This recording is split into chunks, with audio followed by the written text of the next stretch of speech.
Bonjour à tous, alors déjà bonne année 2019, à peu près comme tout booktube je pense. Je vais vous faire une vidéo sur mes meilleures lectures de 2018. La plupart des livres sont des livres dont je vous ai déjà parlé dans les updates lectures que j'avais fait précédemment. Du coup je vais essayer d'y passer un peu vite pour éviter que mes vidéos soient aussi longues que celles d'avant parce que je me suis rendu compte qu'elles étaient beaucoup trop longues. Enfin bref, commençons tout de suite, je vais commencer par une liste de Honorable Mentions, donc ce sont des livres qui ont été de superbes lectures mais qui n'ont pas fait partie de mon top, voilà. Sur cette liste d'abord j'ai Stalking Jack the Ripper de Kerry Maniscalco. Pour le résumer rapidement, Londres victorien, personnage féminin badass, enquête sur Jack l'éventreur. 3 éléments que j'adore vraiment et qui a fait que j'adorais ce livre, vraiment il y a quasiment rien que j'ai pas aimé si ce n'est la romance qui était un peu prévisible mais c'est tout. Ensuite j'ai I'll Give You The Sun de Toni Nelson. La seule raison pour laquelle ce livre ne fait pas partie de mes tops, c'est parce que par rapport à tous les retours que j'avais eus, je m'attendais à plus. Et au final du coup j'ai ressenti genre une tiny bit of deception, je sais pas. On a une histoire entre un frère et une sœur qui ne se parlent plus, on a ce mystère du coup qui entoure le pourquoi ils ne se parlent plus. Il y a aussi la place de l'art qui est très important, ce que j'ai beaucoup apprécié. Et l'écriture, la plume de l'auteur, mais elle est magnifique, vraiment, c'est de la poésie son truc. Ensuite j'ai The Hate to Give d'Angie Thomas. The Hate to Give, je pense que c'est genre le roman à lire en ce moment. J'ai pu entendre l'auteur en parler et c'est une histoire qui m'a beaucoup marquée, c'est des personnages qui resteront avec moi toute ma vie je pense. Star est juste tellement inspirante. Ensuite on a Je suis ton soleil de Marie Pavlenko et alors là ce livre, je sais plus exactement de quoi il parle. Mais il y avait la relation mère-fille que j'avais beaucoup appréciée. Il y avait aussi l'amitié entre Déborah et les deux garçons que j'avais beaucoup aimé. Et ce qui m'avait fait sourire c'était cet aspect romance qui n'arrivait pas du tout là où on l'attendait. Et voilà, je sais pas, c'était frais, cette écriture qui est toute simple mais en même temps très poétique. J'avais beaucoup apprécié. Ensuite le dernier livre de cette liste c'est All the Light We Cannot See d'Anthony Doerr. La seule raison pour laquelle ce livre ne fait pas partie de mes faves, c'est parce que il m'a pris beaucoup de temps à lire. Je crois qu'au total, j'avais eu des problèmes avec la médiathèque. Au total, du coup, j'ai dû le réemprunter au moins 3 ou 4 fois. Du coup, ça fait que j'ai pris, je pense, plus d'un an à le lire. Voilà, mais c'était une histoire absolument merveilleuse. Le personnage principal, la fille, elle est aveugle. Je crois qu'elle s'appelle Marie-Laure. Elle est aveugle. Dans le contexte comme ça de la Seconde Guerre mondiale, c'était très frais et c'était super intéressant. Et puis le personnage masculin, qu'est-ce que je l'aime, vraiment, il est trop. Je vais commencer maintenant du coup mes tops. En fait c'est un faux top vu que les livres ne sont pas classés, mais voilà, c'est quand même genre mes tops de mes meilleures lectures de cette année on va dire. Ok, commençons tout de suite. Alors du coup comme je l'ai dit, il n'y a pas de classement, mais bref. Je commence tout de suite par les des Midnight de Cassandra Clare. Personne n'est surpris, j'ai fait une vidéo de 30 minutes je crois sur ce livre où j'en parle beaucoup parce que ce livre il était trop cool et qu'il s'est passé tellement de choses. C'est un univers et des personnages qui m'avaient tellement manqué et j'avais l'impression de retourner à la maison et c'était tellement frais. Il y a plein de nouvelles aventures, c'est trop cool. Deuxièmement sur cette liste j'ai Renegade de Marissa Meyer qui est un livre que j'ai absolument kiffé. C'est sur les super-héros mais ce que j'aimais bien c'est qu'on a cet aspect méchant et cet aspect gentil et que bien sûr on est chez les méchants et ça j'ai trop kiffé. Ce que j'ai un peu moins aimé c'était la romance mais voilà, j'ai adoré le personnage de Nova, elle est vraiment badass et qui casse et c'est trop cool. Et puis il y avait cet aspect un peu undercover que j'avais beaucoup aimé. Et j'ai trop droit de lire le tome 2, je sais pas pourquoi je l'ai pas encore lu, mais voilà. Ensuite on a 2 romans francophones. Yes. Le premier c'est La Lune est à nous de Cindy Van Wilder. Ce livre est probablement un des livres les plus réalistes que j'ai pu lire. C'est-à-dire que tu découvres l'histoire de ces personnages et ça pourrait être n'importe qui. Ça pourrait être le gars qui habite en face de chez toi, ça pourrait être son histoire. Tellement c'était réaliste et tellement c'était ancré dans notre monde. Il y avait des thématiques qui sont tellement contemporaines. T'as l'homophobie, grossophobie, le racisme, t'as les réseaux sociaux, t'as l'image de soi, t'as tout. Vraiment tous les sujets que tu peux imaginer là qui aujourd'hui font polémique, ils sont dans ce roman. Et c'était magnifiquement bien tourné. Les personnages, on s'attache vraiment à eux, on a envie de découvrir ce qui leur arrive.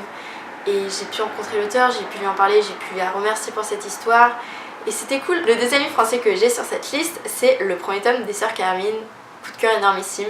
Je m'y attendais pas puisque c'est un roman de jeunesse, mais c'est vrai que l'histoire me tentait énormément et bien j'avais raison, l'histoire m'a beaucoup plu.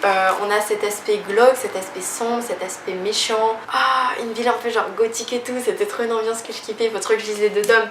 Mais je sais pas, et puis les sœurs, elles sont tellement attachantes et adorables. Et puis l'univers, il est tellement bien construit. L'auteur, il a pensé à tout. L'écriture simple, efficace, poétique. Pour rester dans cet aspect un peu noir, j'ai Des Savage 5 de Victoria Schwab que j'ai kiffé. On va suivre un jeune garçon qui s'appelle Auguste et qui est un monstre. Et les monstres dans ce monde vivent de la violence créée par les hommes. Et on va suivre une jeune fille qui s'appelle Kate. Et leurs destins vont s'entrecroiser. Mais pas dans le sens où on croit, parce que bien sûr il n'y aura aucune romance, qui était génial. J'ai trop aimé ce roman, vraiment. Le plot qui était incroyable, cette fin, mais genre chouk. J'ai pas d'autres mots. Les personnages hyper attachants, l'écriture tellement efficace, tellement belle.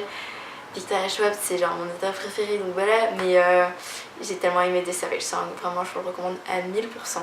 Ensuite, pour retourner à la thématique Seconde Guerre mondiale, j'ai Salt to the Sea de Ruta Sepetys. Ah, ce roman je l'ai tellement aimé. Oh.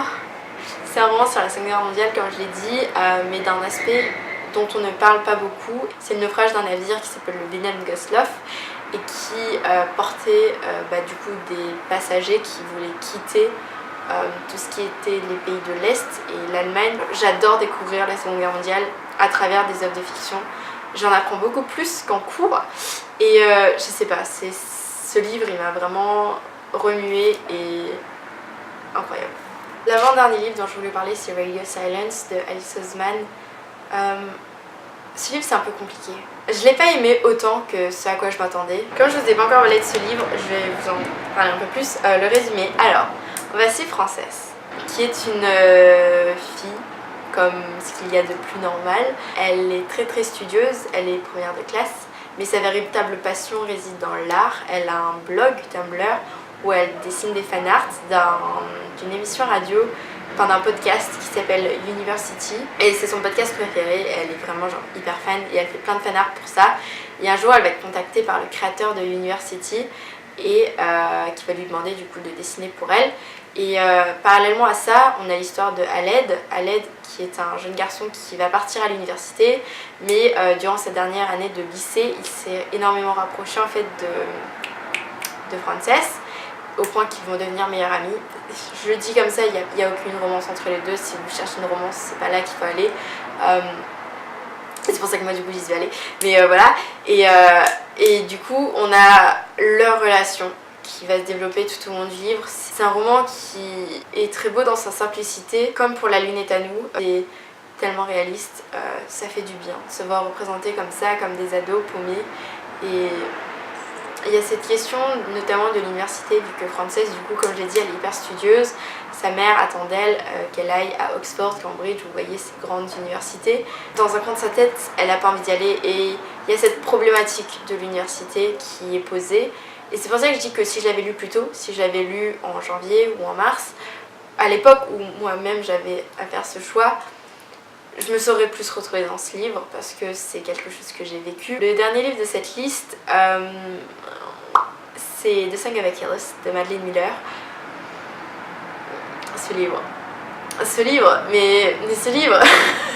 la romance entre, même pas la romance, la relation entre Achille et Patrocle, de leur rencontre, leur rapprochement, leur amitié, leur frère d'armes, tout, mais tout. Et puis il y a cet aspect tragédie vu qu'on sait ce qui va se passer à la fin et que tu te dis non, ne fais pas ça.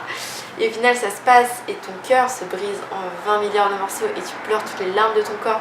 Surtout que ce livre, bien sûr, j'ai décidé de le prendre pendant mon voyage en Grèce et en plus on l'a lu. J'ai lu quand on était sur les montagnes du Pélion.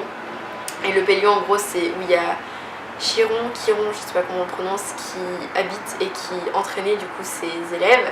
Et Achille et Patrocle se sont entraînés sur cette montagne du coup du Pélion. Et puis l'écriture elle est tellement poétique. Oh, ce livre c'est toute ma vie. Enfin bref, voilà, c'était toutes mes lectures, enfin pas toutes mes lectures, mes meilleures lectures de 2018. N'hésitez pas à me partager vos gros coups de cœur de cette année. Et voilà, c'est tout. Je vous dis à bientôt. Bye.